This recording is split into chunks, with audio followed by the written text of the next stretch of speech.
আজ সকালে আমাদের ফোন করে বাজার থেকে অর্পিতা দিদি।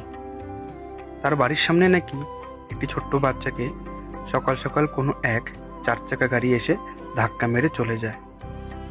তার ফলে বাচ্চাটির খুব খারাপ অবস্থা, পেছনের দুটি পা পুরো থেতলে গেছে।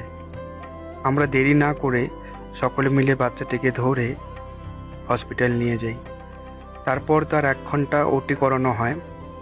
একটি পা পুরো কেটে বাদ দিতে হয়েছে, খুব খারাপ অবস্থায় ছিল। তারপর বাচ্চাটিকে নিয়ে আমরা আমাদের আর্ট শেল্টারে নিয়ে আসি। দেখুন, আর্ট শেল্টারে আনার সাথে সাথেই আমাদের যে বাকি বাচ্চাগুলো ছিল তারা সবাই দেখতে এসেছে যে কী সমস্যা হয়েছে তার।